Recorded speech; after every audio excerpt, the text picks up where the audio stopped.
kita mulai. Bismillahirrahmanirrahim. Assalamualaikum warahmatullahi wabarakatuh. Alhamdulillahirabbil alamin wa bihi nasta'inu ala umuri dunya waddin. Wassalatu wassalamu ala Rasulillah wa ala alihi wa sahbihi ajma'in. Allahumma 'allimna ma yanfa'una wanfa'na bima 'allamtana wa zidna 'ilman ya rabbana wa aslih lana sya'nana kullaha wa la takilna ila anfusina tarfata 'ain. Ma'asyiral muslimin dan muslimat, saudara-saudara sekalian yang semoga dimuliakan oleh Allah. Bagaimana kabarnya Bapak Ibu sekalian? Alhamdulillah, semoga tetap sehat, semangat dan tetap istiqomah insyaallah. Kita panjatkan puji syukur kehadirat Allah Subhanahu wa taala karena pada kesempatan pagi yang cerah ini Allah Subhanahu wa taala pertemukan kita semuanya di dalam majelis ilmu. Semoga pertemuan ini merupakan pertemuan yang diberkahi oleh Allah, dicatat sebagai amal saleh dan dibagikan rahmat dan keberkahan dari Allah Subhanahu wa taala serta mendapatkan ilmu yang bermanfaat. Salawat dan taslim semoga tetap tercurahkan kepada baginda Rasulullah sallallahu alaihi wasallam, kepada seluruh keluarganya, para sahabatnya dan umatnya yang setia mengikuti tuntunannya sampai hari kiamat.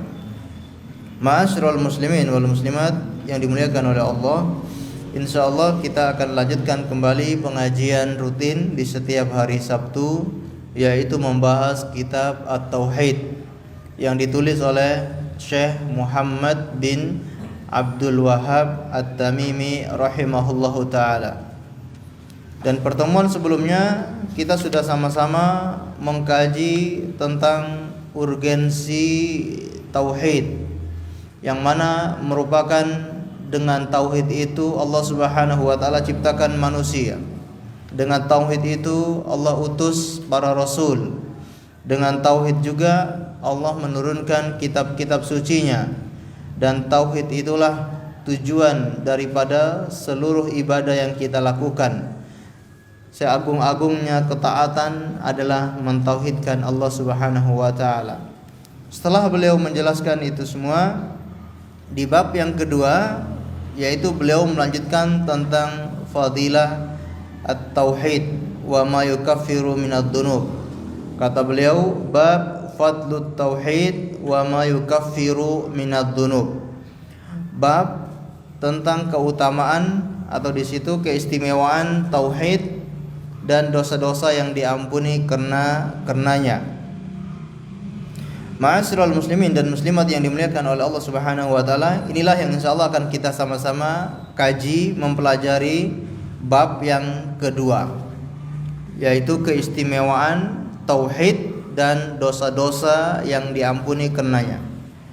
Pertama sekali kita cermati dari judul atau dari bab yang beliau tuangkan di sini. Jadi beliau memberikan judul atau bab yaitu Fadlit Tauhid wa ma yukaffiru minad dunub. Keutamaan tauhid dan apa-apa yang diampuni darinya atau dosa-dosa yang diampuni darinya. Kalimat yang pertama adalah fadlun. Kalau kita belajar dalam bahasa Arab, ini merupakan kalimat tunggal. Jamaknya apa? Kalau tunggalnya fadlun, kalau jamaknya itu fadail. Jadi ini kita bedakan dulu. Jadi fadlun itu tunggal, jamaknya fadail. Nah, beliau di sini membawakan dengan kalimat tunggal. Kalau di situ kan terjemahan nggak ada ya. Kalau dari judul Arabnya kalimat fadlun yaitu tunggal. Padahal kita tahu namanya keutamaan, keistimewaan tauhid itu kan tidak cuma satu. Keistimewaan tauhid ini sangatlah banyak. Bahkan tidak bisa kita hitung. Dan dari buah tauhid itu adalah kebaikan-kebaikan yang besar, kebaikan-kebaikan yang tak terhingga dari fadilah keutamaan tauhid. Tapi beliau hanya menyebutkan bentuk mufrad atau bentuk tunggal. Nah, kata para ulama, ternyata bentuk tunggal itu maknanya juga jamak atau umum. Kenapa? Karena dia namanya idhofah kepada kalimat tauhid. Jadi fadlut tauhid. Ketika digandengkan keutamaan tauhid, maka ini bersifat umum. Jadi menyeluruh dan menunjukkan bahwa keutamaan tauhid itu sangatlah banyak. Contoh yang simpel seperti ini, ya. Jadi digandengkan dengan tauhid, keutamaan tauhid. Seperti kita sebutkan pintu rumah. Ya, kita sebut pintu rumah. Apakah yang dimaksud itu hanya satu pintu saja? Ternyata tidak. Ya, semua pintu rumah. Kalau kita bilang pintu rumah, ya semua pintu yang ada di dalam rumah. Apakah pintu rumah depan, pintu rumah belakang, pintu kamar, semua masuk di dalam kalimat pintu rumah. Begitupun kita sebutkan fadlut tauhid, keutamaan tauhid, maka masuk di dalamnya seluruh keutamaan-keutamaan daripada tauhid. Jadi namanya mufrad yang diidhofakan, yang disandarkan atau digandengkan kepada kalimat berikutnya, itu memberi makna keumuman. Baik. Kemudian ya di sini beliau menyebutkan wa ma yukaffiru minadz dzunub, dan dosa-dosa yang diampuni karenanya. Kata para ulama, kalimat ma di sini ini mengandung dua makna. Kalimat ma di sini mengandung dua makna. Yang pertama adalah namanya ma al-mausuliyah. Jadi mausuliyah itu kata sambung. Kalau diterjemahkan alladzi atau bahasa kita yang. Makanya di sini terjemahannya dan dosa-dosa yang diampuni karenanya. Jadi ini makna ma yang pertama itu ma al-mausiliyah, kata sambung. Ma yang kedua maknanya adalah masdariyah. Masdariyah itu dalam bahasa Arab seperti ada kalimat an masdariyah tambahan. Baik, biar nggak bingung, kalau diterjemahkan, kalau mausuliyah itu yang ada di dalam terjemahan buku yang ada di hadapan Bapak Ibu sekalian. Terjemahan yang ada dalam hadapan Bapak Ibu sekalian itu terjemahan ma secara mausuliyah, kata sambung. Kemudian kalau terjemahan secara masdariyah seperti apa? Yaitu bab keistimewaan tauhid, dan tauhid itu bisa mengampuni dosa-dosa. Ini kalau terjemahan secara masdariyah, bab tentang keutamaan tauhid, dan tauhid itu bisa mengampuni dosa-dosa. Ada perbedaan atau tidak, atau sama saja? Secara sekilas mungkin sama saja, tapi kalau dicermati, makanya ini butuh konsentrasi ya, karena pembahasan ini agak butuh konsentrasi. Kalau dicermati ternyata ada perbedaan. Terjemahan yang ada di hadapan kita itu maknanya apa? Berarti tidak semua dosa diampuni. Contoh kalau kita lihat keistimewaan tauhid dan dosa-dosa yang diampuni karenanya, berarti dosa-dosa tertentu saja yang diampuni dari tauhid itu.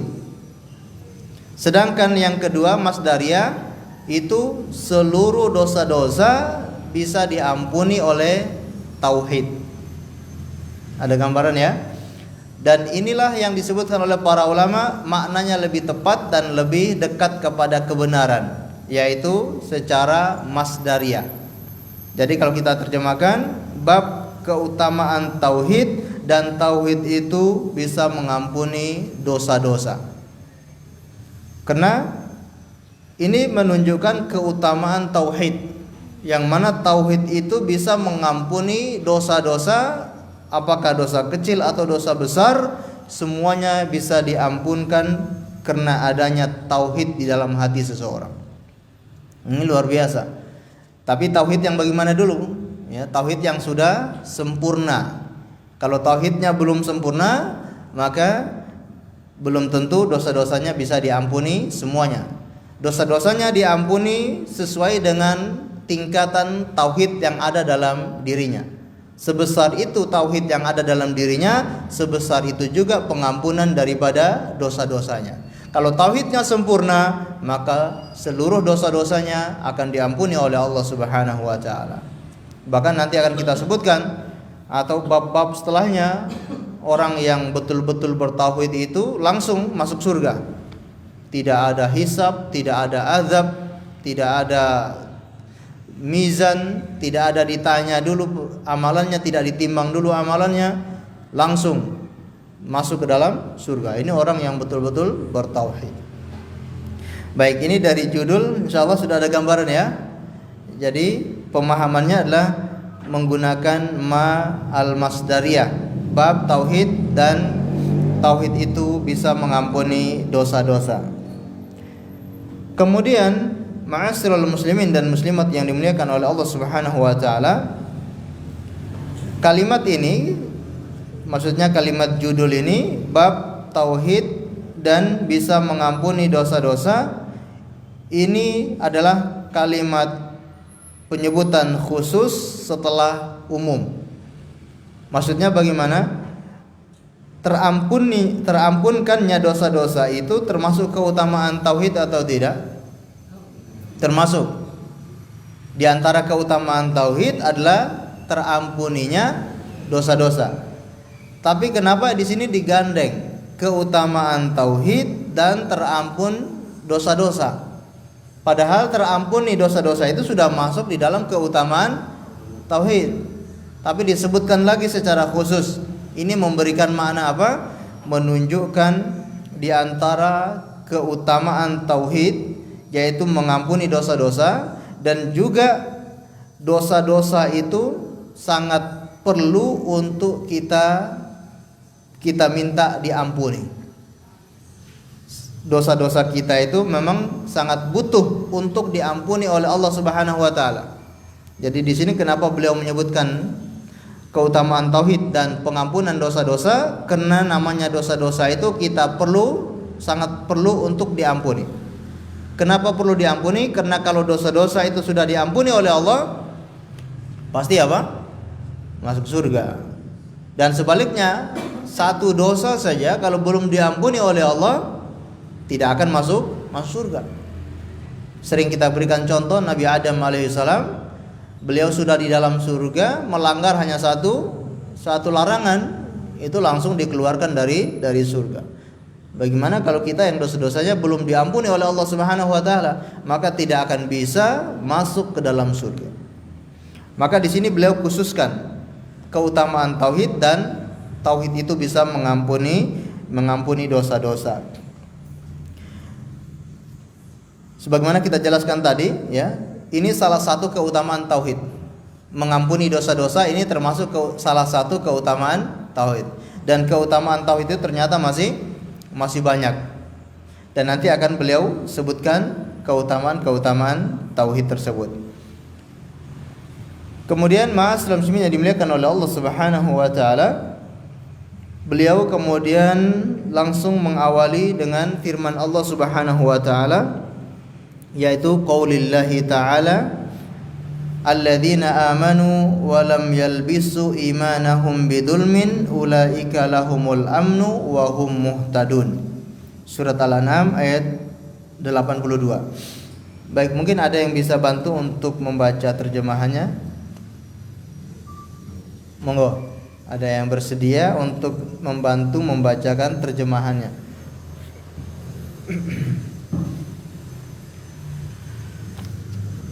Firman Allah Subhanahu wa taala, orang-orang yang beriman dan tidak mencampur adukkan iman mereka dengan kezaliman atau syirik, mereka itulah orang-orang yang mendapatkan keamanan, dan mereka itu adalah orang-orang yang mendapat petunjuk. Nah, ahsanta. Orang-orang yang beriman dan tidak mencampur adukkan iman mereka dengan kezaliman, yaitu kesyirikan, Mereka itulah orang-orang yang mendapatkan keamanan dan mereka itulah orang-orang yang mendapatkan petunjuk. Surat Al-An'am ayat 82. Ayat ini, surat Al-An'am ayat 82 ini merupakan penghujung daripada ayat-ayat yang Allah jelaskan tentang dialog antara Nabi Ibrahim alaihissalam dengan orang-orang musyrikin ketika itu. Dalam surat Al-An'am dimulai dari ayat 75 itu Allah mengkisahkan tentang bagaimana Nabi Ibrahim itu berdebat, berdialog dengan orang-orang kafir, orang-orang musyrikin yang ketika itu mereka menyembah benda-benda langit.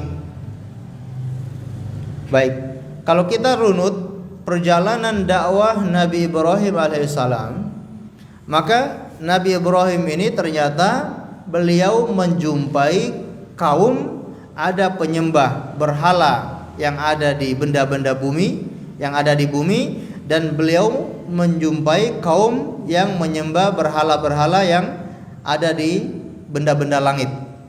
Ini dua kaum yang dijumpai oleh Nabi Ibrahim alaihissalam. Di awal-awal Nabi Ibrahim berdakwah, maka Nabi Ibrahim menjumpai kaum yaitu menyembah berhala, patung atau benda-benda bumi. Ini di awal-awal Nabi Ibrahim berdakwah, dan itu ketika Nabi Ibrahim masih muda. Bahkan usia ketika itu beliau disebutkan oleh Imam Ibnu Katsir usianya masih 16 tahun.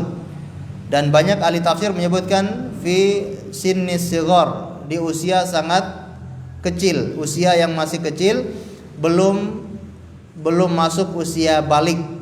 Itu beliau sudah berdakwah. Masya Allah, Nabi Ibrahim itu usia masih segitu, 15 tahun, 16 tahun itu beliau ternyata sudah berdakwah.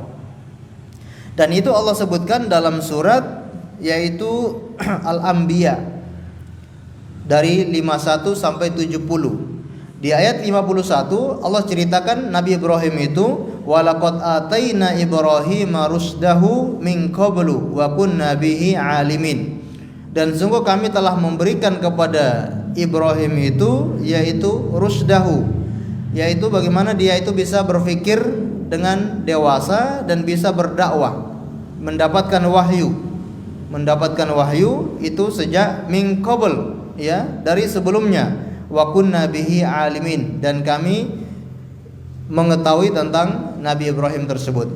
Nah, kebanyakan ahli tafsir menyebutkan di saat usia beliau belum balik. Dan itu beliau dakwah di negara aslinya, di tempat orang tuanya, yaitu daerah Babil, daerah Irak. Itu beliau berdakwah di daerah asalnya beliau.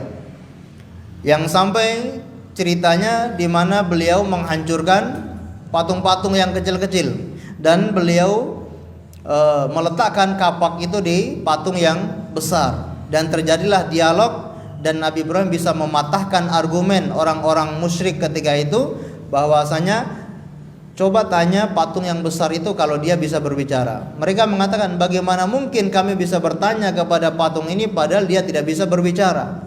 Dibantah oleh Nabi Ibrahim, bagaimana mungkin kalian menyembah benda yang tidak bisa berbicara, tidak bisa memberikan manfaat dan mudarat kepada kalian. Semuanya terdiam. Begitu terdiam, tidak mampu menjawab. Ketika sudah kalah dialog, yang ada apa? Main otot. Makanya dikumpulkan kayu bakar yang banyak, dinyalakan api unggun yang besar. Ketika itu Nabi Ibrahim yang masih muda, usia 16 tahun, dilemparkan ke dalam api yang menyala-nyala. Namun Allah Subhanahu wa taala dengan pertolongannya, dan ini merupakan mukjizat Nabi Ibrahim alaihissalam, Allah katakan dan kami katakan wakuni linari bardan wasalama wa qulna ya naru bardan wasalama. Kami katakan kepada api itu, berikanlah keselamatan, dingin, dan berikan keselamatan kepada Ibrahim. Ini luar biasa. Baik, setelah beliau mengalahkan mereka, berdialog, kemudian beliau tidak bisa disiksa, dan orang-orang musyrikin ketika itu tidak mau beriman juga. Padahal ini mukjizat yang sangat nyata. Api yang menyala-nyala tidak bisa membakar Nabi Ibrahim, ini mukjizat. Tapi mereka juga tidak mau beriman. Apa yang mereka lakukan? Mereka mengusir Nabi Ibrahim dari tempat kelahirannya. Maka pergilah Nabi Ibrahim AS berdakwah ke daerah Syam, ke negeri Syam. Disebutkan tidak ada orang yang beriman ketika itu kecuali Nabi Ibrahim alaihissalam. Di muka bumi ketika itu tidak ada orang yang beriman kecuali Nabi Ibrahim alaihissalam. Sehingga sering kita singgung kalau Nabi Ibrahim itu dijuluki dengan Hanifah, orang yang lurus, orang yang istiqomah. Di saat semua orang kafir, beliau yang masih muda ternyata mampu istiqomah, berpegang teguh di atas agama keyakinan yang benar.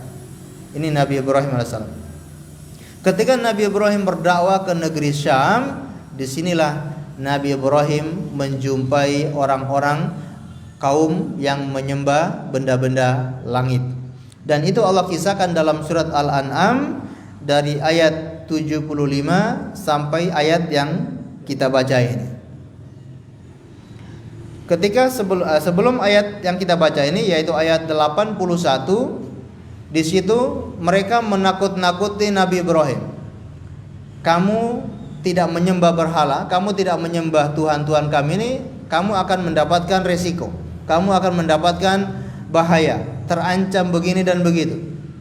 Dan ini yang sering dilafadzkan oleh orang-orang yang menyembah berhala, yang berdoa kepada selain Allah. Kalau kamu tidak berdoa kepada ini, tidak sowan kepada kuburan ini, kualat nanti. Ketika kamu tinggal di daerah sini, kamu harus terlebih dahulu datang, apa istilahnya? Datang, iya, sowan ya namanya. Sowan ke punden ini dulu. Kalau enggak nanti akan kena bahaya. Nah, itu kan ancamannya orang-orang seperti itu. Nah, mereka selalu mengancam Nabi Ibrahim alaihissalam. Maka kata Nabi Ibrahim, siapa di antara kita, Allah ceritakan, siapa di antara kita yang lebih aman? Apakah kalian merasa aman? Kalian berada di dalam kekufuran, atau saya yang merasa aman karena saya berada di dalam keimanan kepada Allah? Kemudian Allah tutup dengan kalimatnya, alladzina amanu wa lam yalbisu imanahum bidzulmin ulaika lahumul amnu wa hum muhtadun. Orang-orang yang beriman dan tidak mencampur adukkan iman mereka dengan kezaliman, mereka itulah orang-orang yang mendapatkan keamanan dan juga mendapatkan petunjuk. Jadi ini sekilas cerita tentang ayat yang kita baca ini, surat Al-An'am ayat 82. Di surat ini atau di ayat ini, mu'alif Syekh Muhammad bin Abdul Wahab sedang menerangkan tentang keutamaan tauhid yang pertama. Beliau sedang menjelaskan keutamaan tauhid yang pertama. Apa itu keutamaan tauhid yang pertama yang dia sebutkan, beliau sebutkan dalam ayat ini, yaitu akan mendapatkan keamanan dan mendapatkan petunjuk. Orang-orang yang bertauhid, orang-orang yang tauhidnya benar, tidak dicampur adukan dengan kesyirikan, maka mereka akan mendapatkan keamanan dan juga mendapatkan petunjuk. Baik, ma'asyiral muslimin yang dimuliakan oleh Allah Subhanahu wa taala. Di sini kata Allah Subhanahu wa taala, alladzina amanu wa lam yalbisu imanahum bidzulmin. Orang-orang yang beriman dan tidak mencampur adukkan keimanan mereka dengan kezaliman. Orang-orang yang beriman, ketika kalimat iman disebutkan secara mutlak. Orang-orang yang beriman, kalimat iman disebutkan secara mutlak, disebutkan sendirian seperti ini, alladzina amanu, orang-orang yang beriman, maka maknanya di situ ada 3 makna. Kalau kalimat iman ini disebutkan secara mutlak, secara tersendiri, maka maknanya ini ada 3. Apa saja? Yang pertama, iman dengan hatinya, iman dengan lisannya, dan juga iman dengan amalan, perbuatan. Jadi setiap kata iman, alladzina amanu, orang-orang yang beriman, artinya orang-orang yang beriman jujur dari hatinya, kemudian mereka melafadzkan keimanan itu dengan lisannya, dan juga mereka mengamalkan konsekuensi daripada keimanan. Ini kalimat aman. Kemudian mereka tidak mencampur adukan keimanan mereka dengan kezaliman. Kezaliman di situ maksudnya dalam tanda kurung yaitu syirik. Ya Pak ya? Betul. Nah, ketika turun ayat ini, para sahabat itu merasa keberatan, sehingga disebutkan oleh Ibnu Mas'ud radhiyallahu anhu, sebagian sahabat datang menemui Rasulullah sallallahu alaihi wasallam lalu mengatakan, "Ya Rasulullah, ayyuna la yadlimu nafsahu?" Wahai Rasulullah, siapa di antara kita, siapa di antara kami yang tidak pernah mendolimi diri mereka sendiri? Qala laisa dzalik. Beliau mengatakan maksudnya bukan seperti itu. Kemudian beliau menyebutkan innama huwa syirkun. Yang dimaksud dengan kedoliman di sini adalah kesyirikan. Alam sami'u ma qala Luqman li ibnihi ya bunayya la tusyrik billah inna syirka la dzulmun 'adzim. Tidakkah kalian mendengar perkataan Luqman kepada anaknya, wahai anakku, janganlah engkau menyekutukan Allah, karena sesungguhnya syirik itu adalah kedzaliman yang sangat besar. Pertanyaannya, kenapa para sahabat memaknai atau memahami kalimat zalim ini adalah sebagai mendolimi diri sendiri, sehingga tadi ada yang keberatan mengadu kepada Rasulullah, wahai Rasulullah, siapa di antara kami yang tidak pernah mendolimi diri kami sendiri? Kenapa? Karena kalimat zalim ini masih bersifat umum, dan namanya kezaliman itu tidak cuma satu macam. Kezaliman itu ternyata bermacam-macam. Disebutkan ada 3 macam kezaliman, dan ini disebutkan oleh Syekh Utsaimin rahimahullahu taala. Beliau menyebutkan dalam kitabnya yaitu Syarah Kitabut Tauhid, kezaliman itu ada 3 macam. Kezaliman yang pertama, kezaliman yang paling besar. Kezaliman yang paling besar yaitu kezaliman kepada Allah. Jadi kezaliman yang pertama, kezaliman kepada Allah, berbuat syirik. Kezaliman yang kedua adalah kezaliman kepada orang lain, kepada sesama manusia. Dan kezaliman yang ketiga adalah kezaliman kepada diri sendiri. Dan ini juga sebagaimana disebutkan oleh Rasulullah sallallahu alaihi wasallam, sebagaimana riwayat dari Imam Al-Hakim dalam kitabnya Al-Mustadrak dari Ibunda Aisyah radhiyallahu taala anha, kata Rasulullah, dawawinu thalathah. Lembaran catatan itu ada 3. Maksudnya catatan kedzaliman. Lembaran catatan kedzaliman itu ada 3, dan ini juga disebutkan oleh Imam Ibnul Qayyim dalam Al-Wabilus Shaib. Beliau menyebutkan dawawinu dzulm. Catatan kedzaliman itu ada 3. Kemudian apa saja itu? Fadiwanu la yaghfirullahu minhu syai'a. Diwan catatan yang pertama yaitu yang tidak akan diampuni oleh Allah sama sekali. Ini diwan yang pertama, catatan yang pertama. Wa diwan la ya'ballahu bihi syai'an. Diwan yang kedua, catatan yang kedua, catatan yang tidak dianggap oleh Allah sama sekali. Yang pertama itu catatan kedzaliman yang tidak diampuni oleh Allah sama sekali. Catatan yang kedua, catatan kedzaliman yang tidak dianggap oleh Allah sama sekali. Dan catatan yang ketiga adalah dawawinu la yatrukullahu minhu syai'a. Catatan yang tidak akan ditinggalkan oleh Allah sama sekali.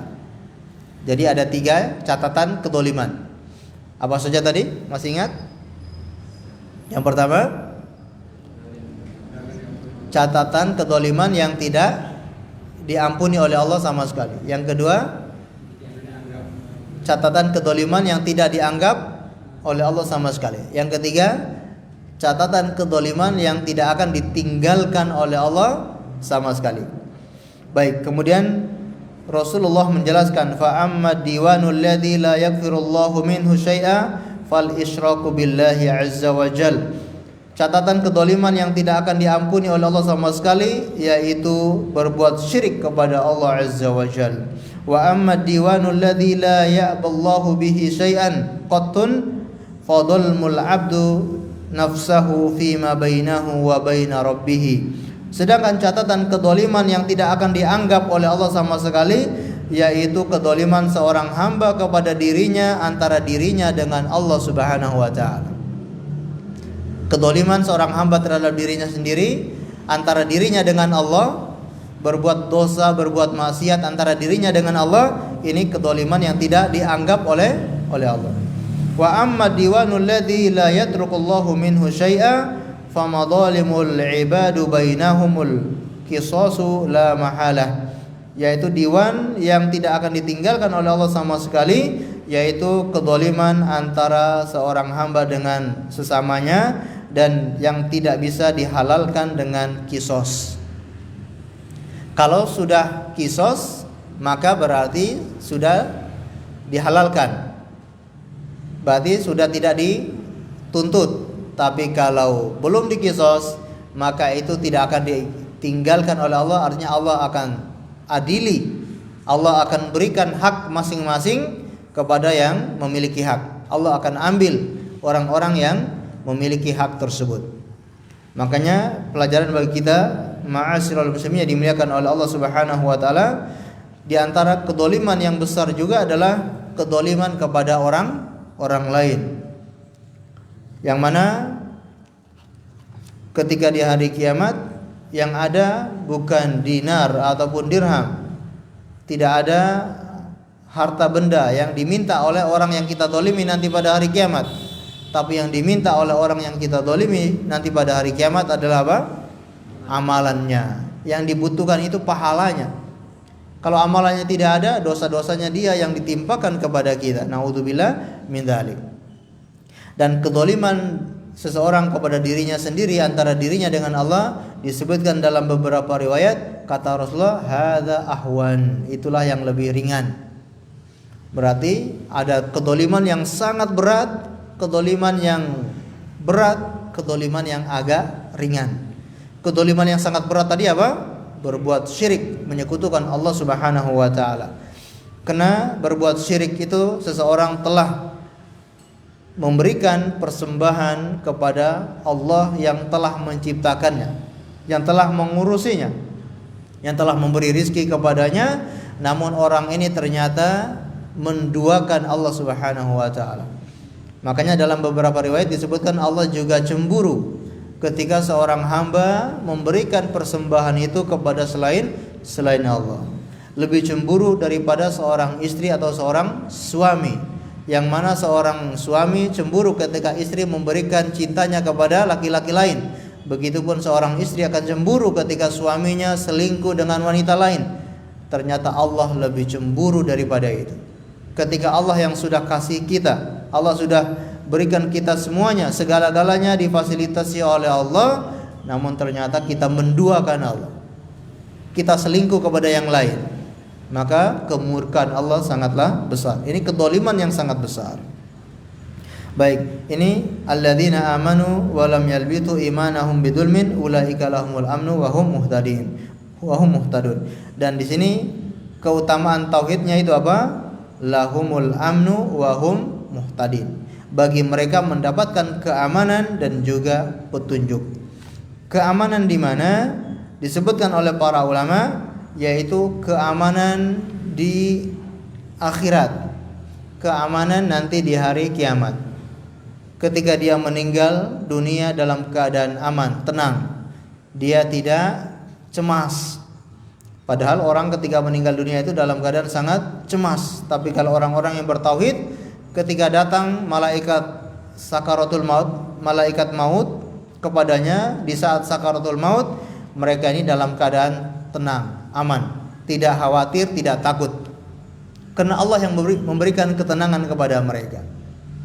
Kemudian mendapatkan petunjuk, yaitu petunjuk di dunia. Mendapatkan petunjuk di dunia ada dua macam, yaitu Allah beri dia ilmu dan juga Allah beri dia taufik untuk beramal atas ilmu yang dia dapatkan. Ini petunjuk di dunia. Allah beri ilmu, kemudian Allah beri dia taufik untuk mengamalkan ilmunya tersebut. Ini petunjuk di dunia. Namun sebagian ulama seperti Imam atau Syekh Ibn Shalih Al-Utsaimin menyebutkan maknanya ini umum. Keamanan di dunia dan di akhirat, petunjuk di dunia dan juga di akhirat. Dan ini yang lebih tepat. Ya, mendapatkan keamanan di dunia orang yang bertauhid juga sangat aman. Meskipun dihadapkan kepada seorang raja yang zalim, mereka tetap aman. Sebagaimana Nabi Ibrahim alaihissalam dihadapkan kepada seorang raja yang zalim, yang keras, tetap aman. Tidak ada rasa takut dan gentar sama sekali. Nabi Musa alaihissalam ya disuruh menghadap kepada Firaun yang zalim, tetap aman, tetap tenang. Inilah orang-orang yang merasa aman di dunia. Dan aman di dunia, hatinya itu tidak bergantung dengan makhluk. Ya. Berbeda dengan orang yang tidak bertauhid, orang yang masih memakai jimat-jimat, memakai percaya dengan tanggalan-tanggalan penanggalan-penanggalan tatoyur. Maka dia tidak akan tenang. Mau mengadakan acara kawinan di tanggal tersebut mikir-mikir, takut. Tidak tenang, takut. Kalau orang yang bertauhid tidak mikir apakah ini, tanggal itu, bebas dia mau melakukan apa saja, yang penting sesuai dengan kebutuhannya. Tapi orang yang masih percaya dengan penanggalan ini dan penanggalan itu, dia mau mengadakan sesuatu harus milih-milih tanggal. Milih dino apik dulu. Ada diyakini ada memiliki tanggal-tanggal namanya tanggal sial ya, dan seterusnya. Bahkan sampai angka pun ada yang merasa ada angka sial. Bikin hotel tingkat ini tidak ada nomornya. Atau kamar ini tidak ada kamar nomor ini, karena menyangka angka ini angka sial. Kira-kira angka berapa? 13 atau 14? Beda-beda ya. Berapa? 13 betul? Hah? Oh gitu, ada angka-angka tertentu itu ya. Nah, ini enggak punya ketenangan, enggak punya keamanan, masih ada rasa takut.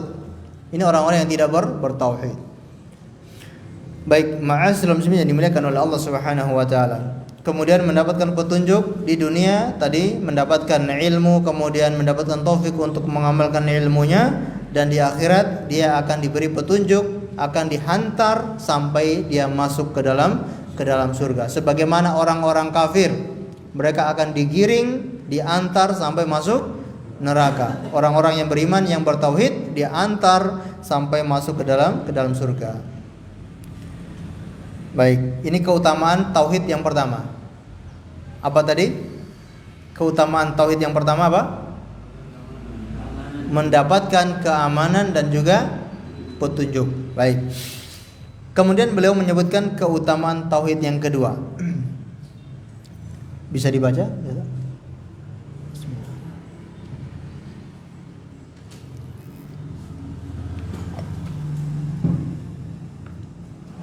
Ubadah bin Samit radhiyallahu anhu berkata, Rasulullah sallallahu alaihi wasallam bersabda, barang siapa bersyahadat bahwa tidak ada sembahan yang hak selain Allah saja, tidak ada sekutu baginya, dan Muhammad sallallahu alaihi wasallam adalah hamba dan rasulnya, dan bersyahadat bahwa Isa adalah hamba Allah, rasulnya, dan kalimatnya yang disampaikannya kepada Maryam serta ruh dari ciptaannya, dan bersyahadat pula bahwa surga adalah benar adanya dan neraka pun benar adanya, maka Allah pasti memasukkannya ke dalam surga sesuai dengan amal yang telah diperbuatnya. Baik, barakallahu fikum. Hadis dari Ubadah ibni Samit radhiyallahu anhu, Rasulullah sallallahu alaihi wasallam bersabda, "Man syahida an la ilaha illallah wahdahu la syarikalah wa anna Muhammadan abduhu wa rasuluh wa anna Isa abdullahi wa rasuluh wa kalimatuhu alqaha ila Maryam wa ruhum minhu wal jannata haqqun wan nar haqqun adkhalahu Allahul jannah ala ma kana minal amal." Jadi ini ada 5 perkara yang Rasulullah sebutkan dalam satu hadis. 5 perkara yang sangat agung, yang menjadi keyakinan seorang muslim, yang menjadi sempurna tauhid seorang muslim. Dan dengan dia meyakini 5 perkara ini, dia akan bisa membedakan keyakinan-keyakinan yang salah. Dia akan bisa membedakan keyakinan-keyakinan yang tersesat, agama-agama yang sesat. Apakah itu paganisme, penyembahan-penyembahan kepada yang lain, atau agama-agama yang sudah dirubah dengan tangan mereka, maka dia bisa bedakan dengan dia betul-betul memahami 5 perkara dalam hadis Ubadah bin Samit ini. Apa saja 5 perkara itu?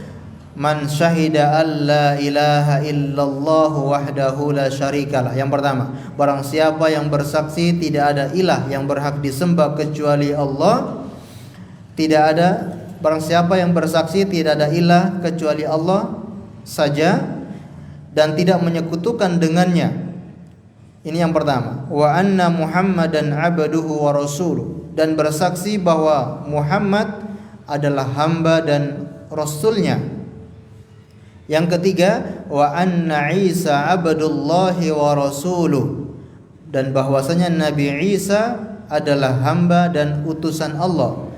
Kalimat yang diucapkannya kepada Maryam dan ruh darinya. Wal jannata haqqun. Yang keberapa berarti? 4. Dia percaya, bersaksi surga itu adalah benar. Kemudian yang kelima, wan nara haqqun, dan neraka itu adalah benar. Ini 5 perkara yang ketika ada dalam diri seseorang, menjadi keyakinan seseorang, insya Allah dia akan menjadi orang-orang yang bertauhid dan akan mendapatkan fadilah. Apa fadilahnya? Adkhalahul jannah ala ma kana minal amal. Allah akan masukkan dia ke dalam surga meskipun dia memiliki amalan-amalan keburukan. Nanti akan kita jelaskan makna kalimat terakhir ini. Baik, tadi ada berapa perkara? 5. Ya. Perkara pertama yaitu bersaksi atas keesaan Allah. Bersaksi atas keesaan Allah dan bersaksi tidak ada sekutu bagi Allah Subhanahu wa taala. Baik, kalimat man syahida an la ilaha illallah wahdahu la syarikalah, ya. Persaksian ini bisa diterima atau persaksian ini baru bisa diterima karena persaksian itu ada yang diterima, ada yang ditolak. Nah, persaksian ini baru diterima kalau memenuhi 3 syarat. Persaksian ini baru diterima kalau memenuhi 3 syarat. Syarat yang pertama didasari dengan al-ilmu. Harus didasari dengan ilmu. Apa maksudnya ilmu? Yaitu faham. Dia faham atas persaksian yang dia ucapkan. Dia mengerti lafaz yang dia keluarkan. Kalau dia tidak faham, dia tidak mengerti apa yang dia ucapkan, maka persaksiannya batal, tidak diterima. Contohnya bagaimana? Ada anak kecil yang belum balik, ya, belum faham, mengucapkan asyhadu alla ilaha illallah wa anna muhammadar rasulullah, persaksiannya tidak sah. Kenapa?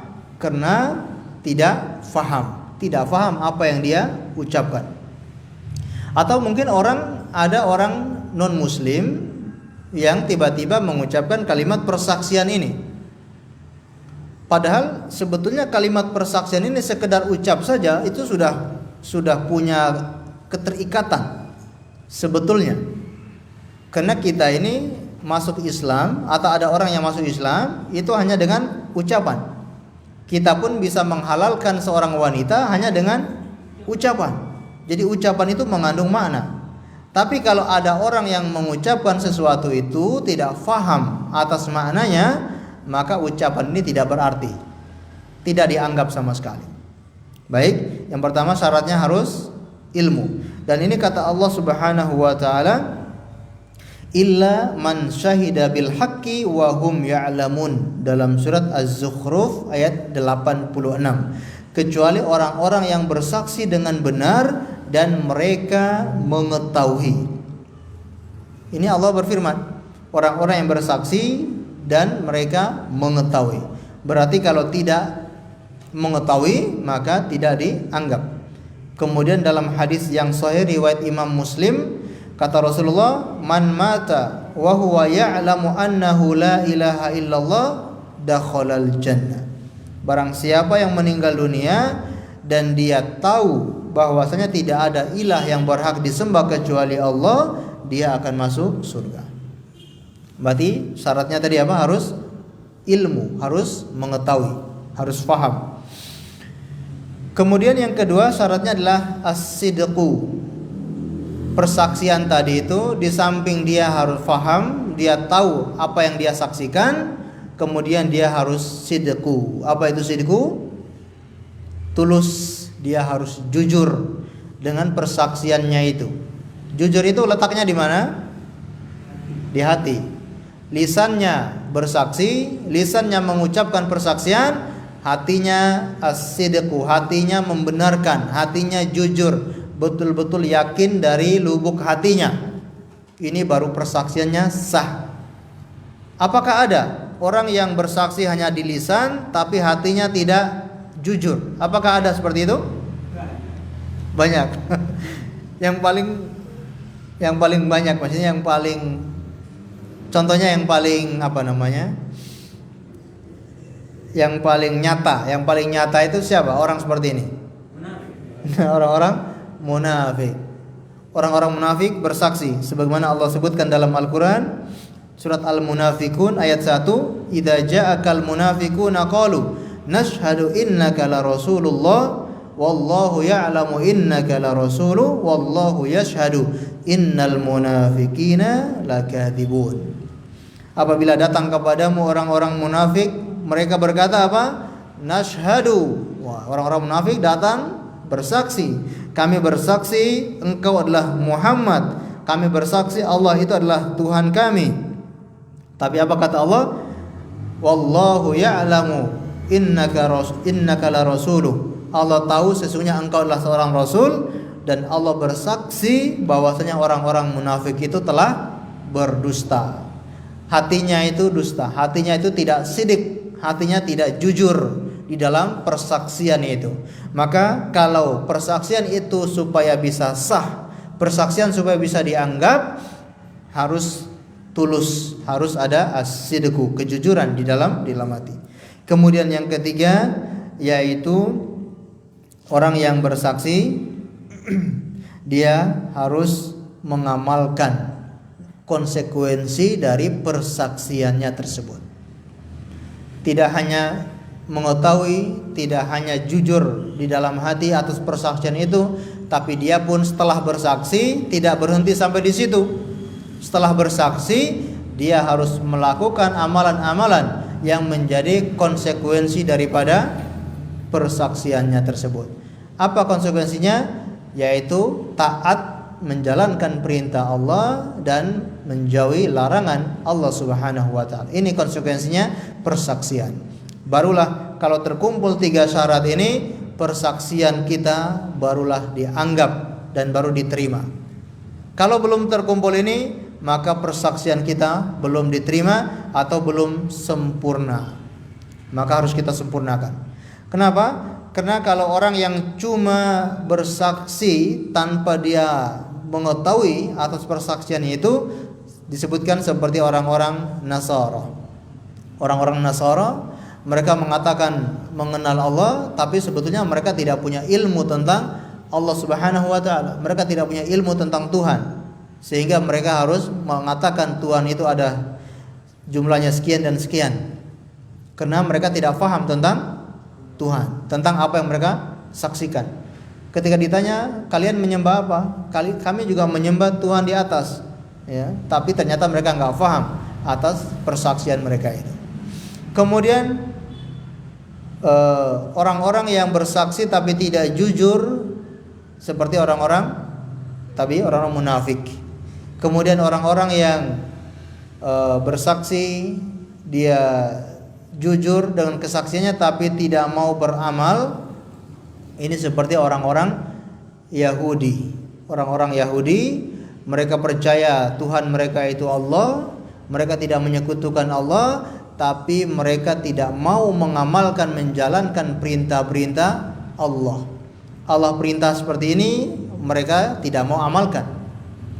Bahkan yang Allah kisahkan tentang Bani Israel, rata-rata mereka itu apa? Ngeyel. Diperintahkan begini tidak mau amalkan, membantah. Seperti kisah Al-Baqarah, mereka diperintahkan untuk menyembelih sapi, tidak mau langsung kerjakan, harus bertanya terlebih dahulu, sapi seperti apa yang harus kami sembelih, maka dipersulit.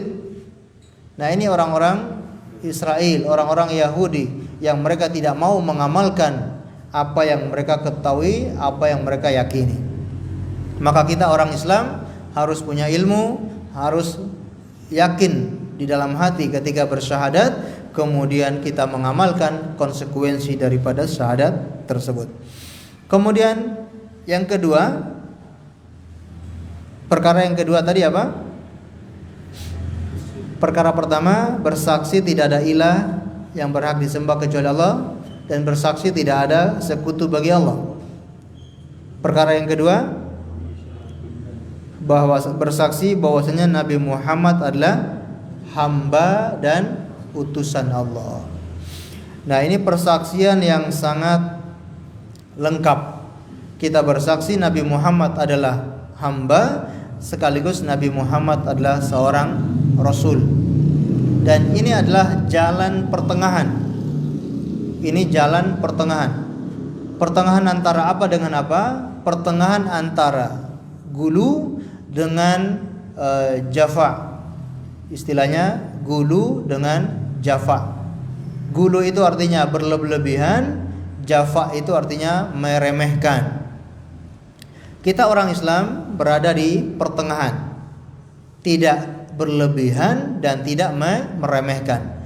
Ketika kita mengatakan Nabi Muhammad adalah seorang hamba, maka kita tidak meletakkan Nabi Muhammad, tidak mengkultuskan Nabi Muhammad di atas seorang hamba.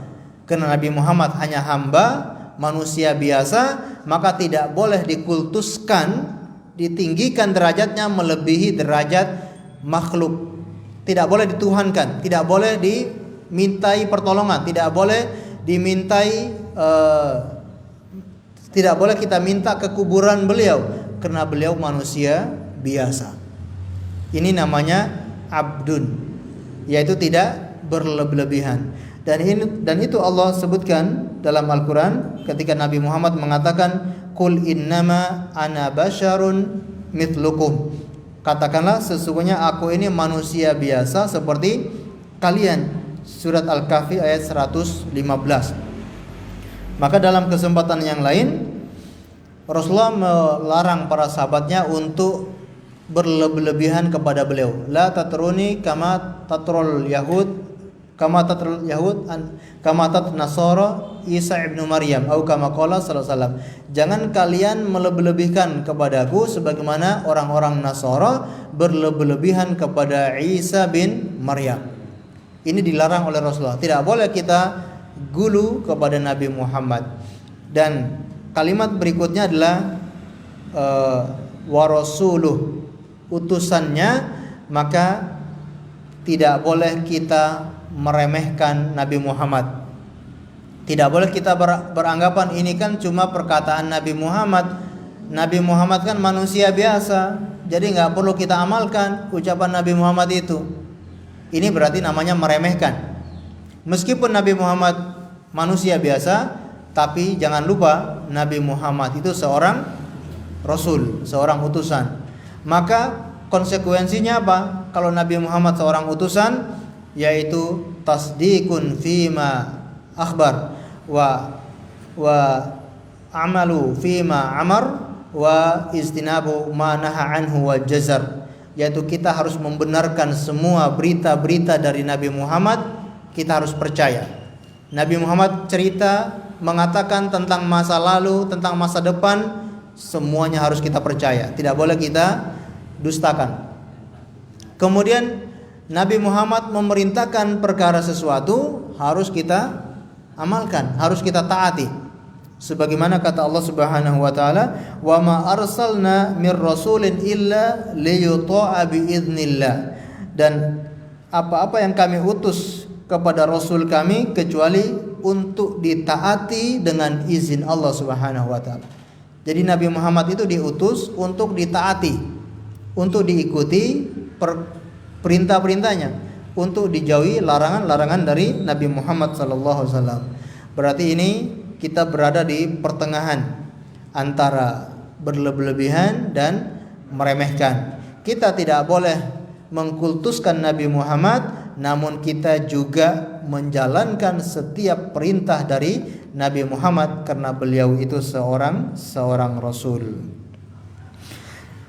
Baik, kemudian perkara yang ketiga yaitu wa anna Isa abdullah wa rasuluh, dan kita pun bersaksi bahwa Nabi Isa adalah hamba dan utusan Allah.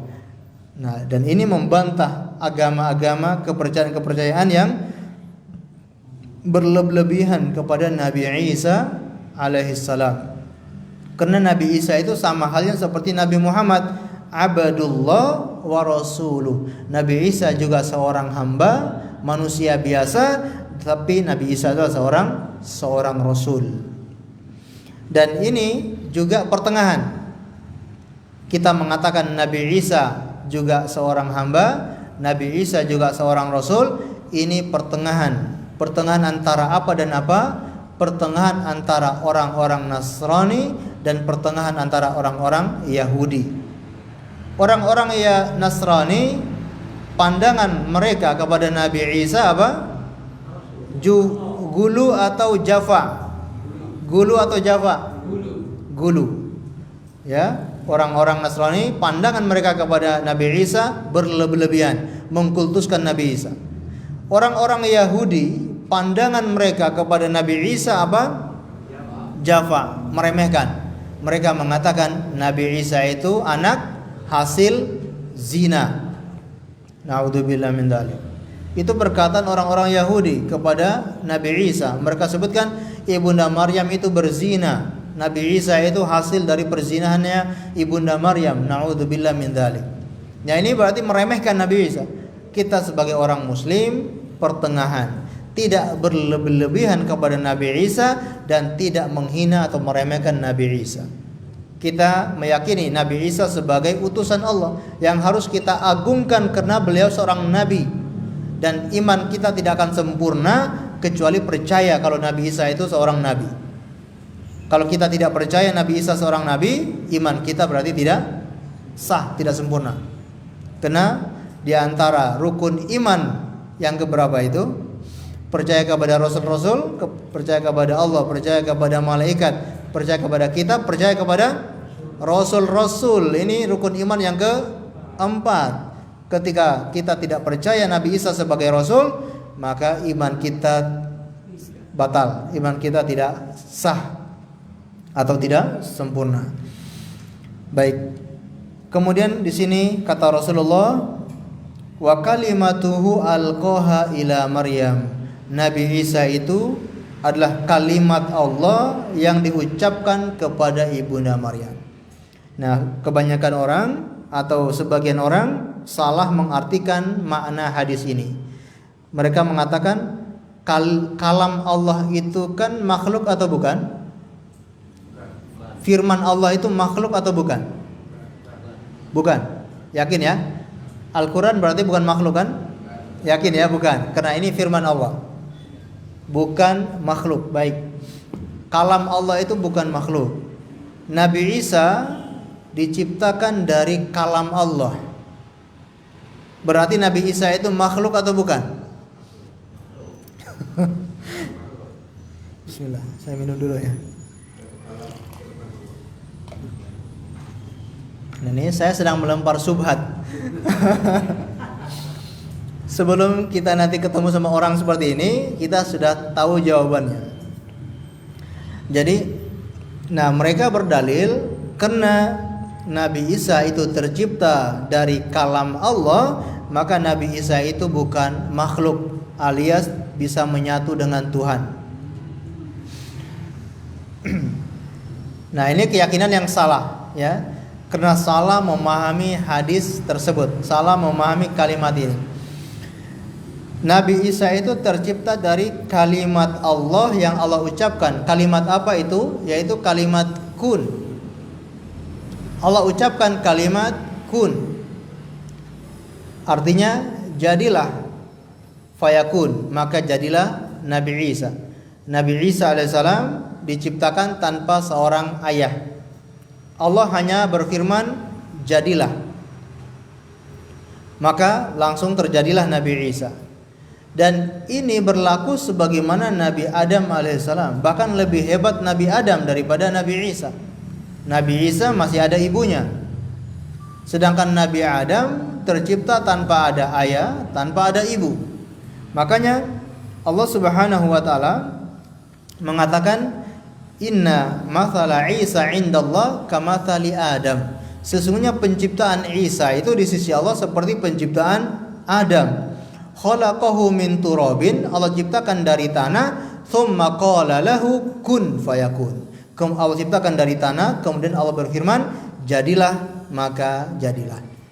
Dan begitulah Allah jika ingin menciptakan sesuatu, Allah tinggal berkata dengan kalimatnya kun. Allah ingin menciptakan langit dan bumi, tinggal berfirman kun, jadilah.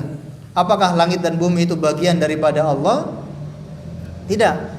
Tercipta dengan kalimat kun, ya, dan kun itu bukan bagian daripada Allah Subhanahu wa taala. Insyaallah bisa dipahami ini? Belum ya? Berarti masih terkena. Kun itu sendiri adalah makhluk Allah. Kun itu adalah ucapan dari Allah Subhanahu wa taala. Baik, untuk memperjelas, perkataan Allah itu ada dua macam. Kalam Allah itu ada dua macam. Yang pertama kalam kauniyah, yang kedua kalam syar'iyyah diniyah. Kalam kauniyah adalah ucapan Allah bahwasanya hal itu harus terjadi. Allah berfirman untuk sesuatu itu harus terjadi. Allah perintahkan sesuatu itu harus terjadi. Ini namanya kauniyah. Allah perintahkan kepada pena untuk menulis takdir, harus terjadi. Pena harus menulis. Ini namanya perintah Allah yang kauni, wajib terjadi. Begitupun Allah menciptakan Nabi Adam, Allah sebutkan kun, Nabi Adam wajib jadi. Allah sebutkan, Allah ciptakan Nabi Isa dengan kalimat kun, Nabi Isa wajib jadi, wajib tercipta. Baik. Sedangkan kalam yang kedua, kalam syar'i, yaitu perintah-perintah Allah yang Allah wahyukan kepada Nabi Muhammad dan para nabi-nabi yang lain. Ini namanya kalam syar'i. Kadangkala terjadi, kadangkala tidak terjadi. Allah perintahkan kita sholat atau tidak? Allah perintahkan atau tidak? Apakah wajib terjadi? Kita semua manusia wajib sholat. Hanya wajib terjadi sholat. Wajib terjadi sholat. Enggak, maksudnya ternyata manusia tidak semuanya sholat. Ada yang sholat, ada yang tidak sholat. Allah perintahkan untuk puasa. Tidak semua manusia puasa. Ini namanya kalam syar'i. Allah perintahkan sesuatu, tapi belum tentu itu dikerjakan oleh manusia tersebut. Tapi kalau yang tadi perkataan kalam kauni, perkataan Allah yang perkara itu wajib jadi. Jadi Allah menyebutkan, ya, Allah punya kalimat kun, ya. Allah punya perintah, yang perintah itu wajib jadi. Allah perintahkan jadi, wajib jadi. Makanya kun fayakun. Jadi maka jadilah. Dan kalimat kun itu bukan bagian daripada Allah. Tadi yang ditanyakan, ya. Kalimat kun itu bukan bagian daripada Allah Subhanahu wa taala. Sudah terpisah, ya. Allah menyebutkan kun, jadilah, maka makhluk ini tercipta. Kun, terciptalah makhluk ini. Bisa dipahami? Maka makhluk ini jadi atas perkataan Allah. Makhluk ini terjadi atas perkataan Allah. Maka makhluk ini bukan bagian daripada Allah. Itu, ya. Baik. Makanya Nabi Isa alaihissalam itu juga Allah ciptakan dengan kalimatnya, yaitu jadilah. Maka Nabi Isa pun jadi. Kemudian waruhum minhu, dan ruh darinya. Nah, ini juga sebagian orang salah memahami. Dan ruh darinya, dari siapa? Dari Allah. Berarti bagian ruhnya Nabi Isa itu adalah bagian ruhnya Allah, atau begitu, atau bagaimana? Nah, ini salah, ya. Ruhum min. Nah, ini ada dua macam. Kalimat minhu, dari Allah atau darinya, ini ada dua macam. Darinya yang pertama itu masih gandeng, masih menyatu dengan Allah. Darinya tapi masih menyatu dengan Allah. Yang kedua darinya tapi tidak menyatu dengan Allah. Contohnya apa? Yang darinya tapi menyatu dengan Allah, seperti firman Allah Subhanahu wa taala, wasakhkhara lakum ma fis sama, tanzilul kitabi la raiba fihi mir rabbil alamin. Allah menurunkan kitab, tidak ada keraguan di dalamnya, min rabbil alamin, dari Tuhan semesta alam, dari Rabb semesta alam. Jadi dari semesta alam. Nah, kitab ini bagian dari Allah atau terpisah dari Allah? Allah yang telah menurunkan wahyunya, menurunkan firman-Nya. Allah telah menurunkan firman-Nya dari Rabbul Alamin, atau kitab yang diturunkan dari Rabbul Alamin. Kitab ini bagian daripada Allah ataukah tidak? Jawabannya bagian daripada Allah, karena kitab ini kalamnya Allah. Ini tidak terpisah dari Allah. Jadi tadi kita ulang, ya. Dari Allah atau darinya itu ada dua macam. Dari yang pertama darinya tapi masih menyatu dengan Allah. Yang kedua darinya terpisah dengan Allah. Nah, contoh yang masih menyatu dengan Allah seperti kata Allah, kitab itu diturunkan dari Rabbul Alamin. Maka kitab ini masih menyatu dengan Allah. Maka kitab ini bukan makhluk, tapi kitab ini firman Allah. Ini bukan makhluk. Darinya tapi masih menyatu dengan Allah. Allah menurunkan wahyu dari Allah. Dari Allah tapi masih menyatu dengan Allah. Yang berpisah, yang tidak menyatu dengan Allah, contohnya apa? Contohnya seperti kata Allah, wasakhkhara lakum ma fis samawati wa ma fil ardi jami'an minhu. Dan Allah yang telah menundukkan untuk kalian langit-langit dan bumi itu semuanya darinya. Allah menundukkan langit-langit, ya, dan juga bumi, semuanya itu darinya. Langit dan bumi itu semuanya dari Allah. Dari Allah. Berpisah atau berpisah, ya. Dari Allah artinya dari ciptaan Allah atau dari perbuatan Allah, yaitu menciptakan langit dan bumi. Nah, Nabi Isa pun sama. Ruhum minhu itu yang terpisah. Ruh darinya artinya ruh dari ciptaan Allah. Ruh yang diciptakan oleh Allah. Jadi Nabi Isa itu ruh dari Allah, artinya ruh dari ciptaan Allah. Sebagaimana manusia yang lain juga ruhnya itu dari ciptaan Allah. Jadi ruhnya itu bukan bagian daripada Allah. Bisa dipahami ya? Makanya tadi kita sebutkan di awal butuh agak konsentrasi. Butuh agak konsentrasi, tapi mudah-mudahan bisa dipahami. Perkara yang keempat, al-jannatu haqqun atau al-jannatu haqqun wan naru haqqun. Surga itu benar, dan perkara kelima, neraka juga benar. Konsekuensi dari bersaksi surga itu benar adalah kita bersaksi bahwasanya surga itu sudah ada sekarang. Surga itu disediakan oleh Allah untuk orang-orang yang bertakwa. Kemudian surga itu adalah tempat kenikmatan, dan konsekuensi dari itu semua kita harus beramal untuk mendapatkan surga yang dijanjikan tersebut. Kalau kita yakin surga itu benar, maka konsekuensinya kita harus beramal untuk mendekatkan diri supaya masuk surga.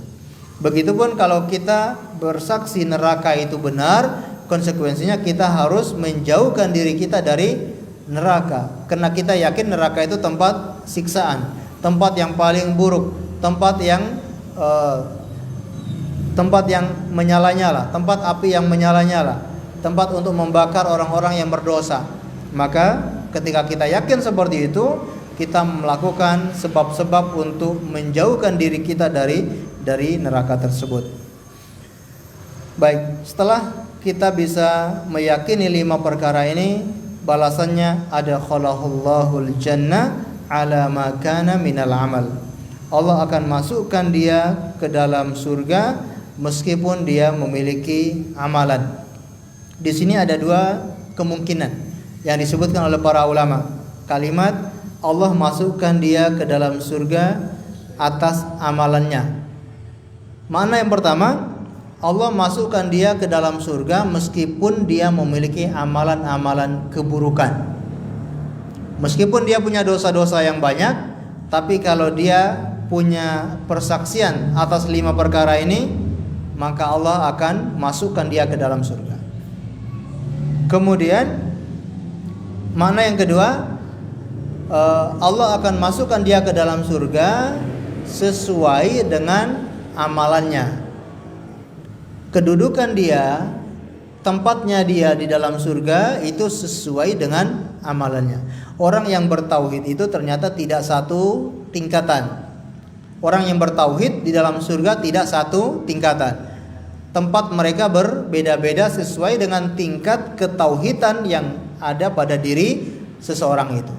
Jadi ada 2 kemungkinan. Allah akan memasukkan dia ke dalam surga meskipun dia masih punya amalan keburukan, atau Allah memasukkan dia ke dalam surga sesuai dengan amalan yang dia kerjakan, sesuai dengan tauhid yang ada pada dirinya. Dan dua-duanya benar, ya.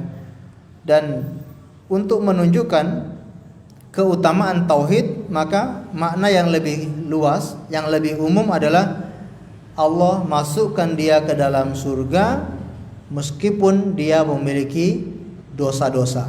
Ini makna yang lebih dekat dengan pembahasan kita ini. Karena kita sedang membahas keutamaan tauhid. Baik. Kita lanjutkan hadis yang ketiga ya.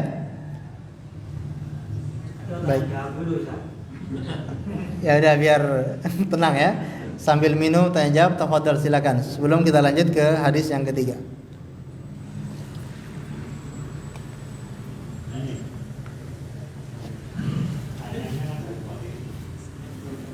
Monggo.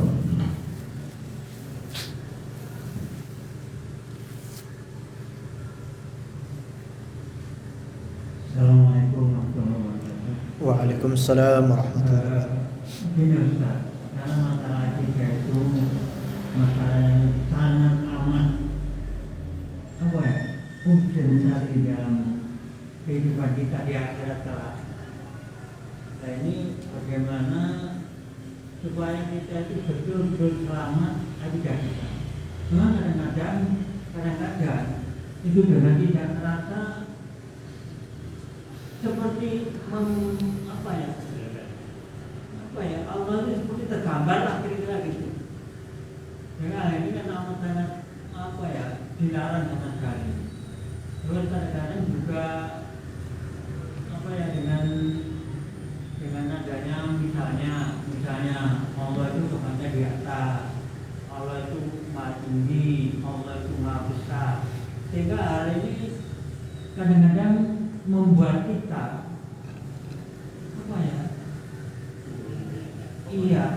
membayang-bayangkan ini gimana kira-kira untuk menghindari supaya kita tidak tersesat di dalam ini.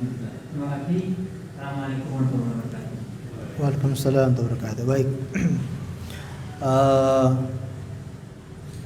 Ada orang yang membayang-bayangkan tentang Allah Subhanahu wa taala.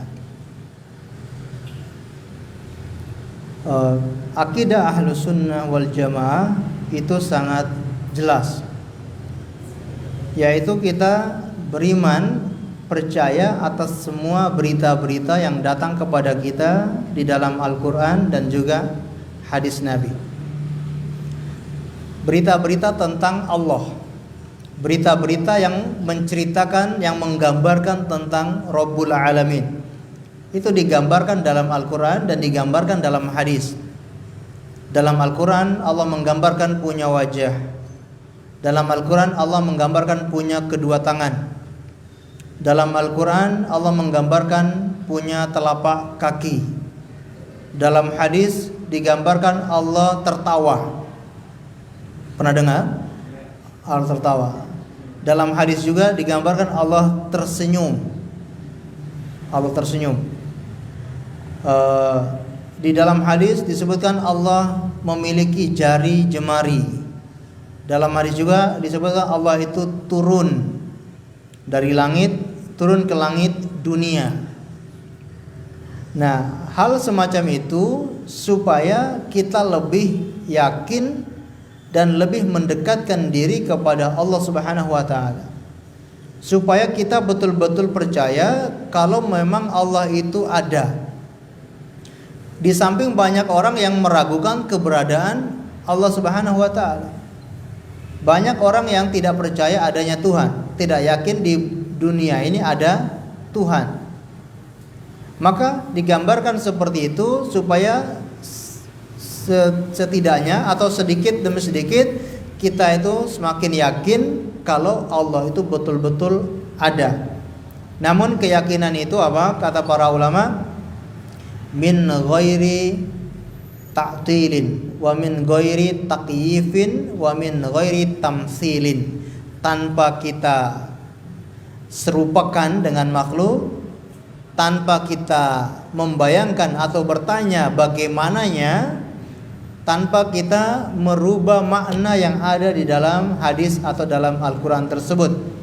Ini keyakinan yang benar. Nah, ketika kita membayangkan dan itu terjadi di masa sahabat. Ada sahabat yang membayangkan seperti itu lalu ditanyakan kepada Rasulullah, maka kata beliau ini adalah was-was syaitan yang harus ditepis. Jadi ketika kita sudah mentok, segera kita tepis. Karena kalau tidak kita tepis, maka syaitan akan menggiring, bisa-bisa kita ragu tentang keberadaan Tuhan. Dan tadi mau bilang apa tadi? Menepis. Nah, kita wajib menepis ya, karena ini adalah was-was dari syaitan. Ya, was-was dari syaitan supaya kita itu ragu dengan Allah. Kita mengimani Allah sebagaimana yang diperintahkan oleh Allah dengan keagungan Allah. Allah mengatakan Allah itu punya jari, Allah punya telapak kaki, Allah punya wajah. Ya kita mengimani, meyakini wajah Allah itu ada sesuai dengan keagungan Allah Subhanahu wa taala. tanpa perlu kita membayangkan seperti apa wajahnya Allah, seperti apa Allah turun ke langit dunia itu melihat hamba-hambanya itu seperti apa. Tapi kita ketika beriman kepada Allah, beribadah kepada Allah, tumbuhkan keimanan Allah itu ada di hadapan kita, Allah itu dekat dengan kita, yang selalu mengampuni dosa-dosa atau selalu menerima atau mengabulkan permohonan hamba-hambanya. Ini yang kita yakini tanpa kita menyerupakan dengan makhluk. Kenapa? Tidak sampai atau tidak cukup akal kita untuk membayangkan itu semua. Allah terlalu besar, Allah terlalu agung untuk kita bayangkan dengan akal kita. Jangankan Allah yang Rabbul Alamin, surga dan neraka itu saja Rasulullah mengatakan laisa ainun ra'at wala udunun sami'at wala khatari ala qalbi bashar. Tidak bisa, belum terdengar oleh telinga, belum terlihat oleh mata, dan terbesit dalam hati pun tidak bisa. Itu baru surga yang Allah ciptakan. Bagaimana dengan Rabbul Alamin, dengan Allah Subhanahu wa taala? Maka akal kita terbatas. Otak kita ini enggak nyampe. Begitu pula mata kita tidak bisa memandang sesuatu yang ada di balik tembok ini karena mata kita terbatas, tidak bisa menembus tembok ini. Begitupun otak kita tidak bisa menembus apa yang ada di sisi Allah Subhanahu wa taala dari zatnya Allah Subhanahu wa taala. Tidak bisa tembus. Ya. Begini Ustaz, masalahnya itu bukan kita membayangkan, tahu-tahu terbayang aja. Jadi sepertinya ya begitulah setan. Sehingga Begitulah setan. Sebetulnya pada saat seperti itu kita takut betul, takut terhadap apa resiko kita kalau terus seperti itu. Ya kita ya gimana yang takut sehingga dengan demikian usaha kita untuk menghilangkan terbayangnya itu tadi karena godaan setan tadi, itu apa yang harus kita lakukan? Karena betul-betul kita takut. Gimana? Ya, jadi yang pertama ya ditepis ya. Kita berusaha untuk menepis keraguan-raguan itu atau bayang-bayang itu kita alihkan dengan yang lain. Jadi misalnya ada doanya gitu, sama kita berlindung pada Allah dengan baca ta'awudz atau gimana bisa? Ya, ta'awudz ini secara umum ya. Ketika kita merasa ada was-was dari syaitan, ada bisikan-bisikan dari syaitan, kita membaca ta'awudz tidak masalah. Dan itu dianjurkan untuk selalu membaca ta'awudz. Nah, begitu mendapatkan was-was, ya bisa dengan ta'awudz atau dengan beristighfar dan yang lainnya ya, sambil kita terus ya dilawan. Karena ini kan jihad, perjuangan kita melawan bisikan syaitan ini. Karena nggak mungkin kita bayangkan, nggak nyampe akal kita. Kalau kita membayangkan itu kan sesuatu yang pernah kita dengar atau pernah kita lihat, baru bisa kita bayangkan. Sesuatu yang belum pernah kita lihat, bagaimana kita bisa bayangkan? Tidak mungkin. Allahu a'lam bishawab. Terima kasih Ustaz. Assalamualaikum warahmatullahi wabarakatuh. Waalaikumsalam. Baik, kayaknya mungkin kita cukup 2 hadis saja ya. Karena kita buka tanya jawab dan itu sudah menunjukkan pukul 9:21. Insyaallah mudah-mudahan meskipun sedikit, mudah-mudahan bisa bermanfaat untuk kita semuanya. Karena kalau kita lanjutkan biasanya tambah pusing ya. Nah, mudah-mudahan ini sudah cukup pusing. Sudah cukup pusing. Lega ya. Insyaallah di pertemuan yang selanjutnya baru kita lanjut ke hadis yang ketiga dan seterusnya. Allah alam bishawab. Waktu yang tersisa kita gunakan untuk tanya jawab. Silakan bagi yang ingin bertanya.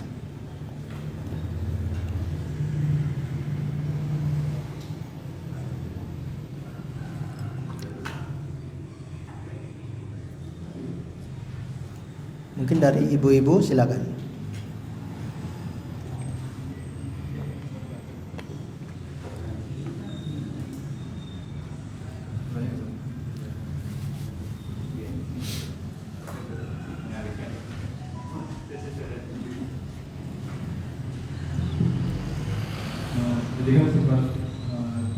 juga mengenai Apa?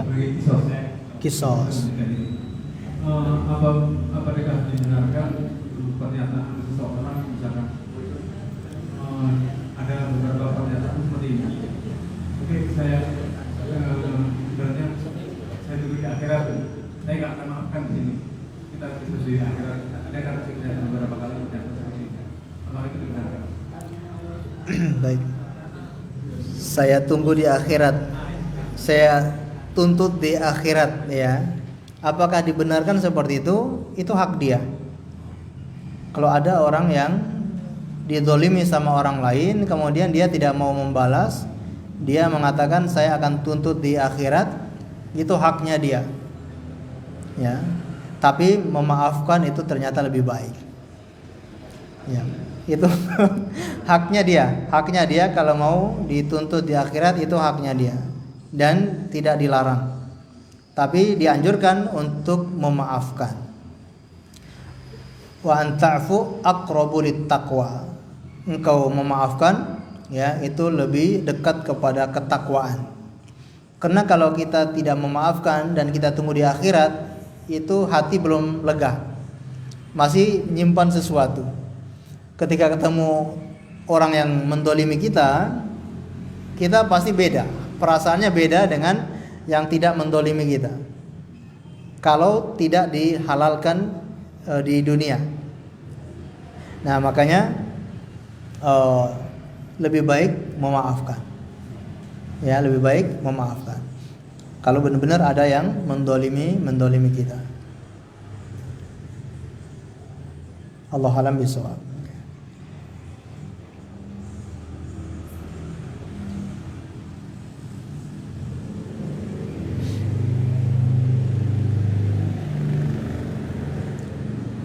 Disebutkan oleh Imam Hasan Al-Basri rahimahullah ta'ala, ditanyakan, ya, bagaimana, apakah boleh membalas kedoliman orang kepada kita? Maka kata beliau, boleh, ya, kalau kita mau membalas kedoliman orang tersebut, dengan syarat yang pertama, sesuai dengan kedoliman dia kepada kita. Kalau dia pukul kita 1 kali pukulan, maka kita balas pun 1 kali pukulan, tidak boleh lebih dari 1 kali. Kalau dia hanya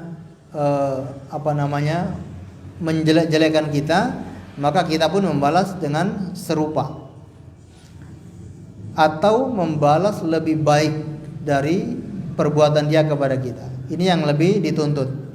Dia berbuat buruk kepada kita, kita membalasnya dengan yang baik. Air susu dibalas dengan kebalik, ya. Air tuba dibalas dengan air susu, ya. Nah, ini yang lebih baik, ya. Jadi kita membalas keburukan orang itu dengan kebaikan. Dan manfaatnya bukan untuk orang itu, untuk kita sendiri. Kita yang dapat pahala, hati kita yang lega, kita enggak menyimpan dendam, dan kita lebih tenang daripada orang yang masih menyimpan dendam, masih tidak memaafkan orang lain. Apalagi nanti sampai hari kiamat, itu kan sangat lama dia menyimpan dendam tersebut, ya. Maka itu justru membahayakan orang tersebut. Allahu a'lam bishawab.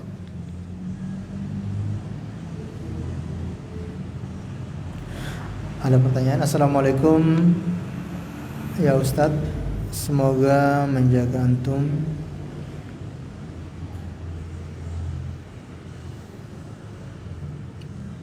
Ia bertanya, apakah mushaf adalah makhluk? Apakah mushaf adalah makhluk? Namun dari penjelasan Ustaz tadi bahwa kalam Allah itu bagian dari Allah atau firman Allah. Karena mushaf bisa kita raba, mohon penjelasannya. Contoh kalam Allah bisa kita pegang, atau misalnya kita bisa menulis surat dalam Al-Quran. Baik, kalau kita bilang mushaf, dan memang yang lebih tepat seperti ini, kita bilangnya mushaf Al-Quran. Namun sebagian ulama juga membolehkan kalau kita bilang ini adalah Al-Quran, maksudnya Al-Quran yang ada dalam mushaf. Nah, yang dimaksud dengan perkataan Allah adalah makna yang terkandung di dalam Al-Quran. Isi daripada Al-Quran ini adalah kalam Allah. Jadi tulisan tintanya itu adalah makhluk. Tinta yang dipakai untuk menulis ayat-ayat Allah itu makhluk. Kertas yang dipakai untuk menulis ayat-ayat Allah ini juga makhluk. Percetakannya atau apanya semuanya makhluk. Ini bentuk kertas atau tulisan, tinta, atau suara orang yang membaca Al-Quran. Suara orang yang membaca Al-Quran ini semuanya makhluk. Tapi kandungan daripada ayat Allah yang ditulis ini adalah bukan makhluk. Kandungan daripada ayat yang dibaca oleh seorang qori itu juga bukan makhluk.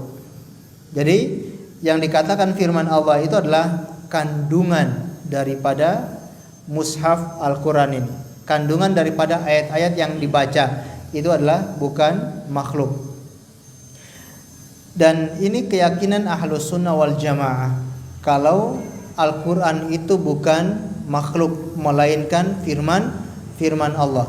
Berbeda dengan keyakinan Mu'tazilah dan yang lainnya yang berpemahaman Al-Quran itu adalah makhluk. Dahulu Imam Ahmad bin Hanbal sampai di penjara, disiksa gara-gara tidak mengakui kalau Al-Quran itu makhluk.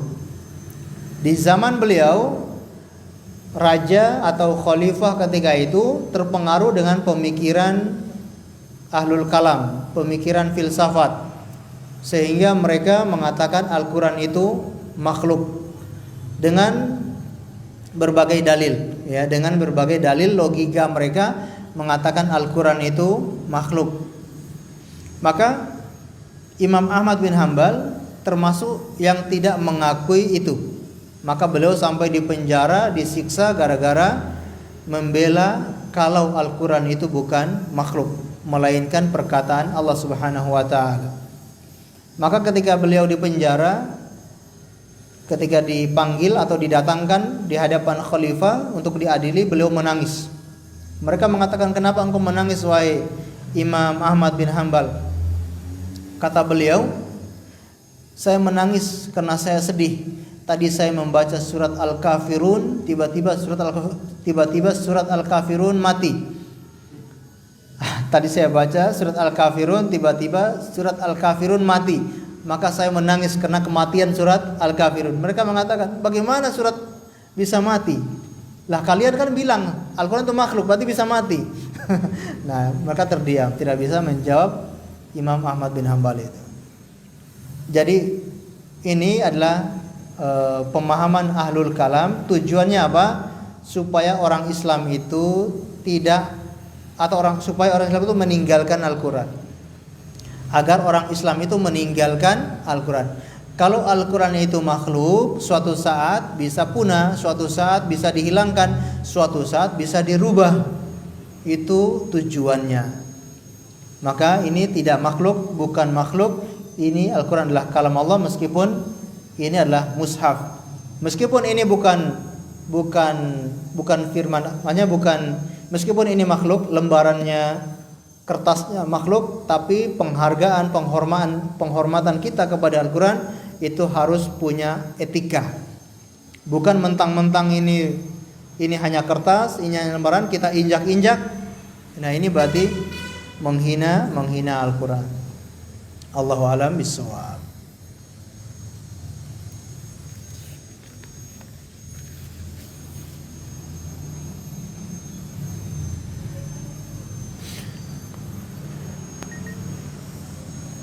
Baik, sudah selesai. Alhamdulillah. Sudah pusing ya. Baik, karena tidak ada pertanyaan, kita akhiri dengan membaca doa kafaratul majlis. Subhanakallahumma bihamdika asyhadu an la ilaha illa anta astaghfiruka wa atubu ilaik. Wa sallallahu ala nabiyyina Muhammad wa ala alihi wasallam. Terima kasih atas segala perhatiannya. Mohon maaf atas segala kekurangannya. Assalamualaikum warahmatullahi wabarakatuh.